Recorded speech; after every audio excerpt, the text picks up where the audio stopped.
Agora no Bandcast, Marca a Página. Você pode viajar e conhecer países sem gastar nada. Se adora um romance, você também poderá se apaixonar. Mas, se você precisa de conhecimento, é aqui que você vai encontrar. Marca a Página. O Marca a Página é tudo isso. Vamos falar de livros e trazer entrevistas exclusivas de escritores. Marca a Página. Pega um cafezinho e vamos viver essa história. Olá, bem-vindo ao Marca a Página. Bom, uma coisa que nós aprendemos com a pandemia do coronavírus foi olhar para a nossa saúde. A saúde ganhou um espaço enorme na nossa agenda, o medo também entrou e nós passamos a ter que mudar os nossos hábitos, incluir álcool em gel, incluir a máscara, tudo para que nós não ficássemos doentes. E hoje nós vamos falar sobre saúde e como trabalhar com a prevenção. E quem vai falar conosco é a psicóloga Karen Bomilcar, que escreveu o livro Corpo como Palavra, uma visão bíblica sobre a saúde integral. Bem-vinda, doutora Carmen, tudo bem? Oi, obrigada pelo convite. Você também é médica? Só para eu... Psicóloga.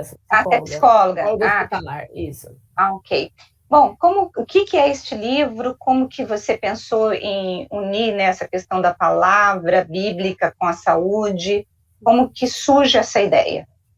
Olha, Rose, em 2013 eu estava cursando um mestrado em teologia, porque minha formação é em psicologia e eu trabalho com saúde pública, mas eu fui cursar esse mestrado em teologia e uma das questões que sempre ficou muito latente para mim na minha prática profissional é essa, né? Quando uma pessoa chega num processo de adoecimento, ela começa a questionar uma série de coisas e começa a entrar em contato com algumas perguntas fundamentais sobre o que é saúde, né? Qual é o sentido da vida, uma série de coisas existenciais, né? Que nos atravessam. Então, eu comecei a pensar a partir do paradigma da fé cristã, que é primordialmente o que o brasileiro tem, em sua grande maioria, dentro, né, da Igreja Católica, das igrejas evangélicas.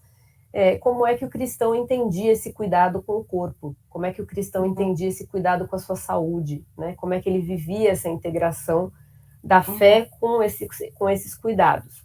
Então, ali, naquele momento, eu comecei a escrever sobre isso, né? E anos depois, isso agora foi publicado em livro, em forma de livro. Né? Eu só vou pedir, como a gente está aqui fazendo a gravação, para você reduzir um pouco o seu teto, mexer um pouquinho na câmera, porque está com muito teto. Aí, agora sim, está melhor. Dentro dessa tua pesquisa e desse teu olhar sobre como o cristão via a saúde, o que você descobriu, o que te chamou a atenção? Os adoecimentos emocionais, eles são, ou melhor, os adoecimentos físicos são oriundos de um problema emocional? Como que é essa história toda? Eu acho que a principal questão é a forma como a gente vive de uma maneira cindida, né? Na história do cristianismo, muitas vezes o corpo foi visto como uma coisa ruim, né? Então, houve essa preocupação sempre num cuidado com a espiritualidade, aquilo que era da alma, do espírito, né? E aí a ideia era pensar um pouquinho, não, nós vivemos de maneira encarnada, a gente vive num corpo, né? A nossa fé cristã, ela passa pela experiência do corpo, passa por uma pessoa que se encarnou, né? A figura de Jesus, que é Deus encarnado, com uma vida cotidiana, com relacionamentos, né? Com práticas cotidianas. Então, essa foi a primeira questão, né? O que eu descobri é isso, o que a gente já sabe em grande parte, que as pessoas vivem de maneira desintegrada, e aí não só os cristãos, o ser humano, né? A gente dissocia, faz várias caixinhas na nossa vida.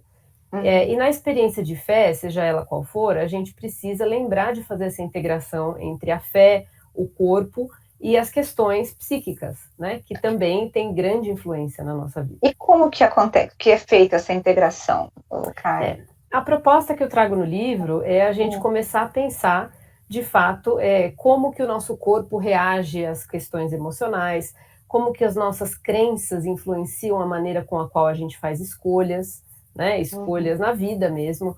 E essas questões de ordem espiritual, como a gente compreende o mundo e a partir dele a gente vai fazendo escolhas, né? Então, uma vez que a gente entende, que se a gente entende que esse corpo é apenas a matéria, que isso vai acabar, o mundo vai acabar, a gente muitas vezes vai negligenciar o corpo, vai entender que a gente está aqui e pode usufruir e usar o corpo de qualquer maneira.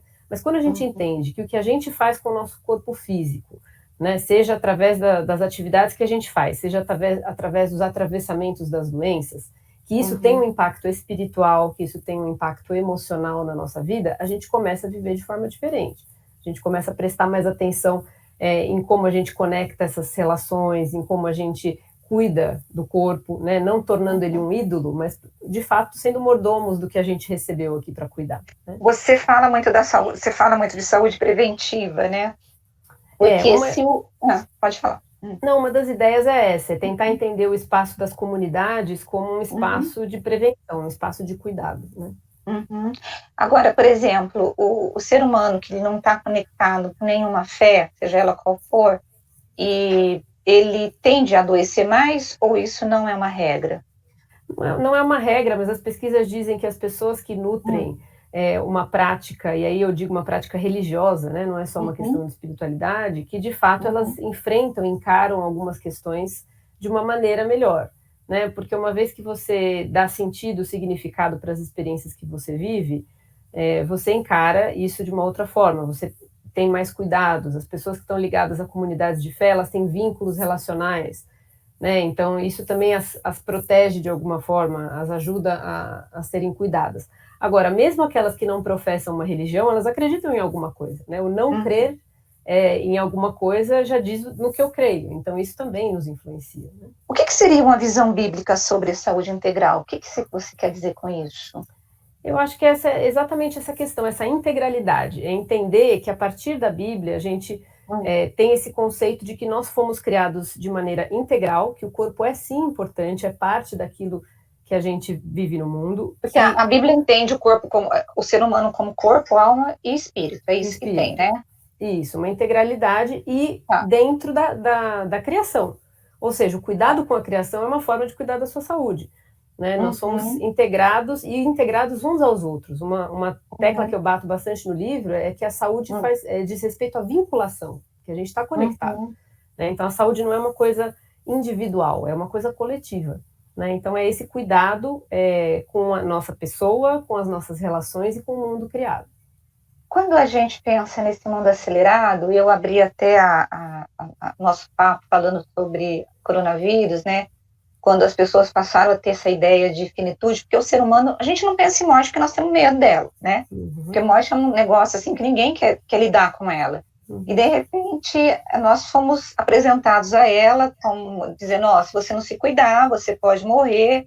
E esse vírus veio, não respeitava a classe social, não respeitava a cor, todo mundo pegando.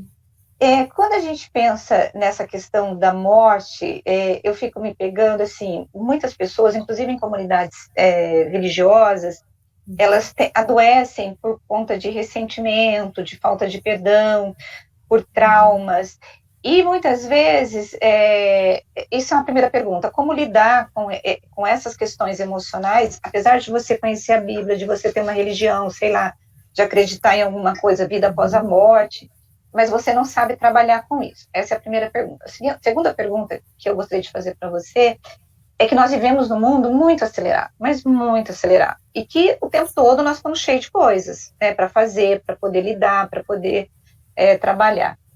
E o ser humano, ele não descansa mais, nós não temos o tempo do ócio, e sem ócio você não tem como ser criativo, né? E a Bíblia mostra que lá, em Gênesis, que Deus criou o mundo e no 7º dia ele descansou. Por que o ser humano está tão distante, né, dessa realidade do descanso? Aí, se você puder responder as duas. Sim, então, respondendo primeiro a sua primeira pergunta, né? A fé, a experiência da fé, ela nos ajuda a enxergar a vida de uma outra maneira, mas não passa só pela questão da crença, né? A nossa fé, por exemplo, cristã, é uma fé relacional, uma fé é uma relação com uma pessoa, né? Então a gente entende que dentro dessa relação a gente vai entrando em contato com alguns sentimentos, a gente vai entrando em contato com algumas limitações. Você trouxe a questão da finitude, né? O povo brasileiro é um povo muito supersticioso, a gente acha que se a gente falar de morte, a gente vai atrair a morte, como se a realidade da morte não fosse comum a todos nós, né? Então, eu acho que a experiência da pandemia, o que ela fez, ela revelou algumas coisas que estavam encobertas, né, da nossa saúde emocional, e eu acho que nesse momento é um bom momento para a gente entender que, tanto nas comunidades de fé como fora delas, a gente precisa entrar em contato com esses sentimentos, falar mais sobre essas questões, acessar tudo isso que nos deixa magoados, traumatizados, né? Nomear os nossos sentimentos, para que a gente possa tratá-los, né? Eu sempre digo que a gente só pode tratar o que a gente traz para a luz, né? Então a gente precisa começar a trazer isso nos lugares adequados, obviamente, nas nossas relações de confiança ou buscando ajuda profissional, né? Então eu acho que esse é um ponto que a pandemia nos mostrou, nos colocou em contato com a finitude e nos fez repensar a forma com a qual a gente está vivendo, né? E aí, conectando com essa segunda coisa que você disse, essa prática do Shabá, essa prática do descanso, né, que a gente fala tanto no cristianismo, na fé judaica, ela é como se fosse um mandamento, né? Ela é como se fosse um pré-requisito para que a gente tenha uma vida mais saudável, né? Tem um versículo bíblico que fala sobre isso, no livro de Isaías, em que Deus está dizendo assim, olha, eu propus isso para vocês, para que vocês tivessem saúde, vigor, né? Eu disse para vocês, descansem, né? E aí o versículo termina assim, mas vocês não quiseram, né? Então, eu disse para vocês que é possível descansar, mesmo no meio dessa loucura toda, né, que é o mundo. Então, eu acho que se a gente preservasse essas práticas de descanso, né, e aí eu digo que a gente precisa ser muito intencional, aprender a falar não para algumas demandas, né? Quando a gente vive em comunidade, a gente tem como, de alguma maneira, se rodiziar e cada um cuidar de uma coisa em algum momento, né? Ninguém precisa descansar de uma vez só, né? Num dia só, todo mundo junto. Mas se a gente se organiza de alguma maneira, e aí eu falo no microcosmo, não precisa ser nem no macro, a gente consegue cultivar melhor a nossa fé, cultivar melhor as nossas práticas de cuidado, né? Então, acho que o respeito ao descanso precisa ser restaurado no nosso tempo. E eu acho que para todo mundo, né? Agora, Karen, uma coisa que a gente tem visto, assim, essa questão da sociedade, principalmente entre os adolescentes, do hábito do cortar, de se cortar. Suicídio tem sido uma coisa muito comum, né, na vida do ser humano, e entrou dentro das igrejas, das comunidades religiosas, né? Como que você trabalharia esses temas dentro dessa visão bíblica sobre saúde integral? Porque essas duas questões que eu coloquei, a gente está falando do sofrimento. Está ligado com isso, né? Como que essa pessoa conseguiria superar e não pensar em dar fim à vida ou se cortar para poder ter um alívio da dor? Como que você vê? Eu acho que tem muitos fatores, né? Porque o que leva uma pessoa à automutilação ou a buscar essa questão do suicídio, ela pode ser de ordem psíquica, de ordem espiritual, de ordem orgânica, inclusive, você pode ter um transtorno específico, né? Então, acho que a gente tem que ter bastante cuidado em acessar esse conteúdo.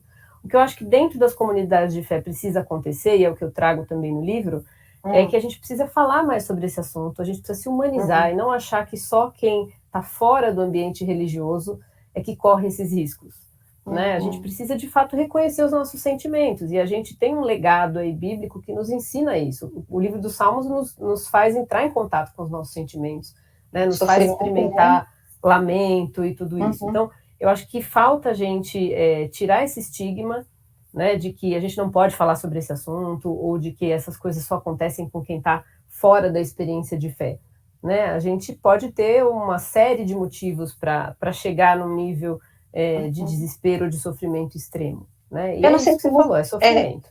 Eu não sei se você trabalha isso no seu livro, mas uma coisa que eu acho que a comunidade cristã perdeu é o hábito da confissão. Você chega a abordar isso, da importância da confissão? Você poderia falar um pouquinho para os nossos ouvintes? Qual é o significado da confissão e como ela pode ajudar a pessoa? Eu trago um pouco no livro a questão dessas práticas individuais e comunitárias, né, que eu chamo de práticas espirituais, que a gente, às vezes, perdeu aí ao longo da história. Uma delas é a prática da confissão, né, porque na prática da confissão a gente a gente faz um autoexame, a gente reconhece dentro da nossa experiência aquilo que está nos afetando, aquilo que está nos pesando, né? A gente pode dar o nome que for para isso aqui agora, mas essa experiência de acessar as nossas emoções, né? E ver aquilo que está nos desconectando de Deus ou uns dos outros, né? E uma vez que eu consigo trazer isso à luz, como eu disse, verbalizar isso na presença de uma outra pessoa, que também é um ser humano, que também tem a sua história, as suas falhas e as suas dificuldades, né? E aí eu acho que a diferença da comunidade de fé é isso, a gente não está reunido ao redor simplesmente para... A gente não é um clube, é uma agremiação. A gente é um grupo de pessoas reunidos ao redor do Cristo, né? Um Cristo que a gente acredita que está vivo. Então, a gente, a partir dessa experiência, a gente consegue ali encontrar um caminho de cura, encontrar um caminho de recomeço, né? Dentro dessa experiência da confissão.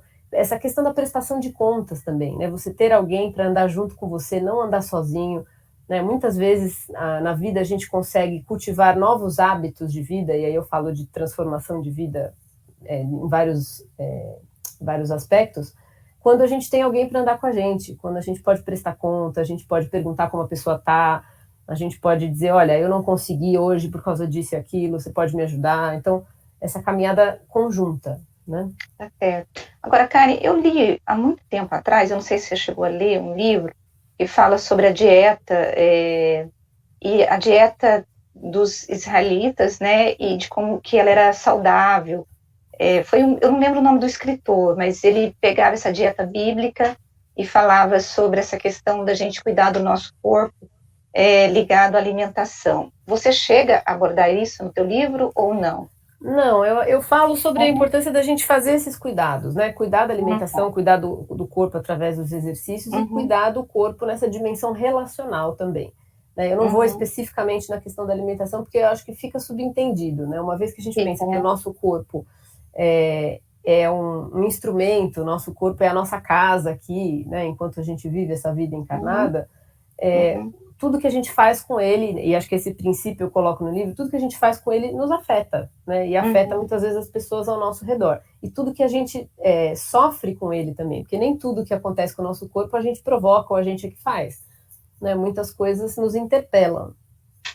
Agora, Karen, assim, eu fico imaginando, não sei se é possível, a gente sabe que sempre houve doenças mentais, né? A saúde mental sempre é algo que esteve presente na nossa vida, mas eu me pergunto se a sociedade hoje ela está mais adoecida emocionalmente ou não dá para a gente fazer uma avaliação desse tipo. Como que você vê o ser humano? Ele está mais doente? Ele está sofrendo mais por conta de tudo que a gente conversou aqui, da pressão, do trabalho, do desemprego, do ódio e tudo que nós estamos vivendo? É possível a gente dizer que a sociedade está muito, o ser humano está muito adoecido emocionalmente?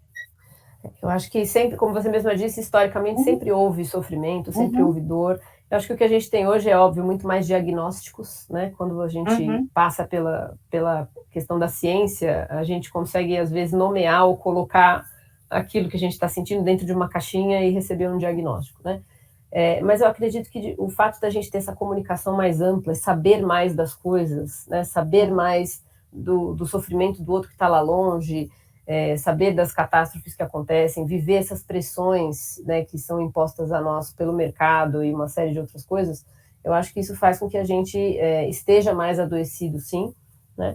E essa falta de limite, que você mencionou a questão do descanso, eu acho que hoje existe uma cobrança maior e uma falta de limite. Então, fazer esse resgate de entender qual é o nosso próprio limite, o limite que a gente tem que colocar para o outro, o que a gente está disposto a perder, né? Porque essa busca desenfreada, muitas vezes, por dinheiro, por poder, isso vai fazendo com que as pessoas adoeçam sem perceber os sinais, né? Só quando elas já estão mais agravadas. Então, eu acho que voltar para a simplicidade, voltar para fazer um resgate do que significa a vida, né? E pensar no que eu posso investir, no que eu posso abrir mão, colocar esses limites, né?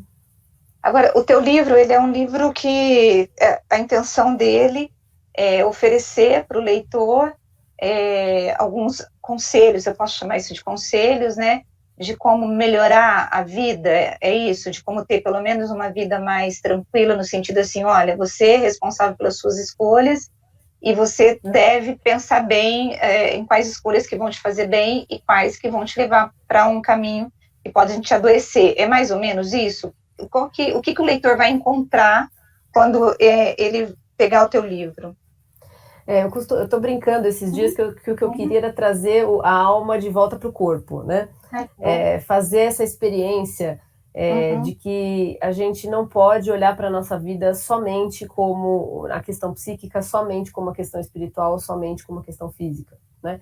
O que eu gostaria é que a gente começasse a pensar com mais intencionalidade no que significa a vida, né? No que significa, a gente fala de morte, de luto no livro também, no que significa essa experiência da morte, do saber que essa vida terrena tem um fim, né?